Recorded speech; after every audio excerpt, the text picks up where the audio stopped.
ৰিয়ান পৰাগৰ বাবে কাল অমানিশা নামি আহিল ভাৰতৰ টপ 3 গৰাকী খেলুৱৈৰ বাবে হয় আপোনালোকে ঠিকই শুনি আছে আমাৰ ভাৰতীয় ক্ৰিকেট দলৰ প্ৰায় 3 গৰাকী সাংঘাতিক খেলুৱৈৰ বাবে একেবাৰে বেয়া অৱস্থা আহি গৈছে বুলি ক'ব লাগিব কাল অমানিশা তেওঁলোকৰ বাবে নামি আহিছে আৰু ৰিয়ান পৰাগে যেতিয়া ভাৰতীয় টিমত এন্ট্ৰি মাৰিলে তাৰ পাছতেই সেই খেলুৱৈ 3 গৰাকীৰ হয়তো এতিয়া টোপনি নোহোৱা হৈ গৈছে তেওঁলোকৰ যেটো কেৰিয়াৰ সেই কেৰিয়াৰ লাহে লাহে অন্ধকাৰৰ দিশে গতি কৰিছে বুলি ক'লেও বেয়া নহ'ব গতিকে সেই 3 গৰাকী খেলুৱৈ কোন হয় আৰু আমাৰ ৰিয়ান পৰাগৰ এতিয়া টি20 দলত স্থান নিশ্চিত হৈছে বুলি ক'ব লাগিব গতিকে সবিশেষ এই ভিডিঅ'টোত আপোনালোকক জনাবলৈ গৈ আছো কিন্তু তাৰ আগতে ভিডিঅ'টো এটা লাইক লগতে চেনেলটো এনেকুৱা ধৰণৰ সুন্দৰ সুন্দৰ খবৰৰ বাবে তিয়াই সাবস্ক্ৰাইব কৰি ল'বলৈ নাপাহৰিব আৰু সকলোৱে ক'ব পাৰে যে ৰিয়ান পৰাগে মাত্ৰ 3খন 4খনহে মেচ খেলিছে ইন্টাৰনেশ্যনেল কেনেকৈ ৰিয়ান পৰাগে কাল অমানিশা লৈ আনিব পাৰে বেলেগ অন্য খেলুৱৈৰ বাবে মই আপোনালোকক জনাই দিব বিচাৰিছো যে ৰিয়ান পৰাগৰ এটা ভাল দিশ হৈছে যে তেখেতে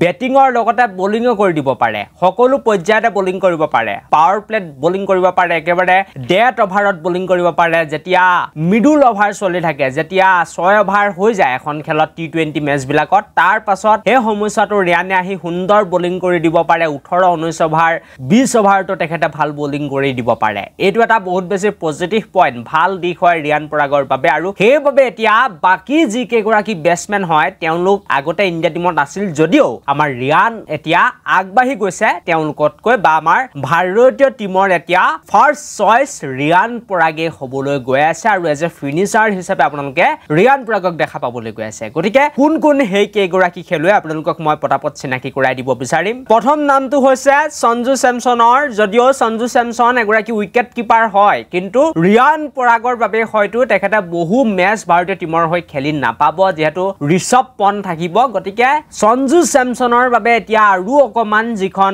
ভাৰতীয় টিমৰ দৰ্জা আছে হেখন কঠিন হৈ গৈছে প্লেইং 11ত বিশেষকৈ খেলাটো আৰু ৰিয়ান পৰাগৰ মই কৈছে যে পজিটিভ পইণ্ট তেখেতে বলিং কৰিব পাৰে বেটিংটো কৰিয়ে দিয়ে সুন্দৰ তাৰ লগতে বলিং কৰি দিব পাৰে আৰু আমাৰ ভাৰতৰ টিম মেনেজমেন্টে বিচাৰি আছিল এনেকুৱা এগৰাকী খেলুৱৈ যিয়ে নেকি বলিংও কৰিব পাৰে আৰু মাজতে ভাল বেটিংও কৰি দিব পাৰে সেইবাবে এতিয়া সঞ্জু চেমছন এই দৰৰ পৰা পিছ পৰি গৈছে আৰু দুগৰাকীহে উইকেট কিপাৰ থাকিব পাৰে তাৰ পাছতেই 2 নম্বৰত যিগৰাকী খেলুৱৈ সেইগৰাকী খেলুৱৈ মই আপোনালোকক নামটো জনাই দিব বিচাৰিছো নাম হৈছে তিলক বৰ্মা সকলোৱে হয়তো তেখেতৰ নামটো শুনিছে আৰু তিলক বৰ্মা আপোনালোকে জানে আইপিএলৰ পাছৰ পৰা খেলুৱৈ গৰাকী একেবাৰে দেখাই নাই ইণ্ডিয়া টিমত আৰু তেখেতে এতিয়া ইনজুৰি হৈ আছে আৰু ইনজুৰিয়ে কাল হল বুলি ক'লে বেয়া নহ'ব কাৰণ ৰিয়ানে এতিয়া খুব সুন্দৰ খেলি আছে আৰু তিলক বৰ্মাই যদিও টপ অৰ্ডাৰত বেটিং কৰিব পাৰে ভাৰতৰ কিন্তু তেখেতে ইমান ভাল বলিং কৰিব নোৱাৰে সেইবাবে ৰিয়ান পৰাগে এতিয়া ফাৰ্ষ্ট চইচ হ'ব ৰিয়ানে খেলিব তিলক বৰ্মাৰ ঠাইত গতিকে তিলক বৰ্মাৰ বাবে এতিয়া কাল অমানিশা নামি আহিছে হয়তো তিলক বৰ্মাৰ চকুত এতিয়া ৰাতি টোপনি অহা নাই কেৱল ৰিয়ান পৰাগৰ বাবে তাৰ পাছতে 3 নম্বৰ খেলুৱৈগৰাকী হৈছে